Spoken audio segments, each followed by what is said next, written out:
Good morning, Chairman Leahy, Vice Chairman Shelby, and distinguished members of the committee. Thank you for the opportunity to testify on behalf of the Department of Justice, and it's nice to see you here, Secretary Mayorkas. Combating domestic violent extremism and domestic terrorism has long been a core part of the Justice Department's mission.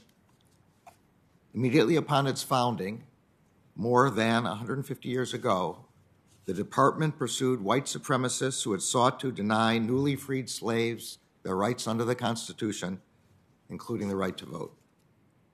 Members of the first incarnation of the Ku Klux Klan attacked and murdered black people, assassinated black political leaders, drove black farmers off their land, and burned their houses and their churches. The department poured its resources into combating the Klan, successfully prosecuting hundreds of Klansmen. 26 years ago, in 1995, the perpetrators of the bombing of the Oklahoma City Federal Building sought to spark a revolution that would topple the federal government. 168 people died, including 19 children.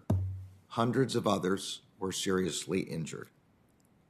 The efforts to successfully prosecute the perpetrators, which I supervised, required unprecedented interagency cooperation at all levels of government and a major commitment of the department's resources and personnel. Unfortunately, the horror of domestic violent extremism is still with us. Indeed, the FBI assessed that 2019 was the deadliest year for violent domestic extremism since 1995. In March of this year, the intelligence community, in a report drafted by DHS, the FBI, and the National Counterterrorism Center, under the auspices of the Director of National Intelligence, assessed that domestic violent extremists pose an elevated threat in 2021. And in the FBI's view, the top domestic violent extremist threat we face comes from racially or ethnically motivated violent extremists, specifically those who advocate for the superiority of the white race.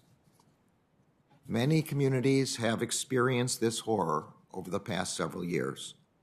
In El Paso, 23 people, most of whom were Latino, were gunned down while shopping at a Walmart. In Pittsburgh, 11 Jewish worshipers were shot and killed at their synagogue. In Charleston, a white supremacist shot and killed 9 black men and women who were praying at their church. And many acts of hate-fueled violence don't make the national news, but they still terrorize entire communities. The FBI has also highlighted a recent increase in attacks perpetrated by those it categorizes as anti-government or anti-authority violent extremists. The Unabomber, whom I investigated and prosecuted in the mid-1990s, is by some measures the most high-profile example of the latter.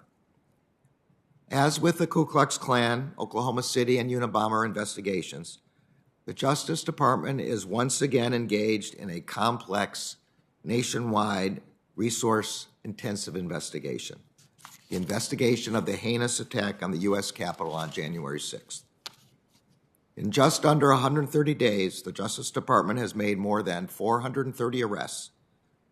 The prosecution efforts, which are being led by the United States Attorney's Office for the District of Columbia, remain ongoing. In all of our efforts to combat domestic violent extremism and domestic terrorism, the Justice Department is guided by our commitment to protecting civil liberties. In our country, espousing an extremist ideology is not a crime, nor is expressing hateful views or associating with hateful groups. But when someone tries to promote or impose an ideology through acts of violence, those acts can be the most dangerous crimes we confront as a society. Regardless of the motivating ideology, we will use every appropriate tool at our disposal to deter and disrupt such criminal acts and to bring their perpetrators to justice. My written statement for the record describes those efforts in detail. In the past year, the Justice Department has shifted significant resources to focus on this area. The President's discretionary budget request for FY 2022 seeks over $100 million in additional funds to address the rising threat of domestic violent extremism and domestic terrorism. It includes additional funding for the FBI, the U.S. Attorney's offices, the Marshals Services, and other components. The Department is equally committed to fighting violence and terrorism that is directed or inspired by foreign actors, but I recognize that is not the topic of today's hearing. As to both, we will pursue justice in a manner that honors the civil liberties guaranteed by the Constitution and laws of the United States. Thank you for inviting me to testify at this important hearing.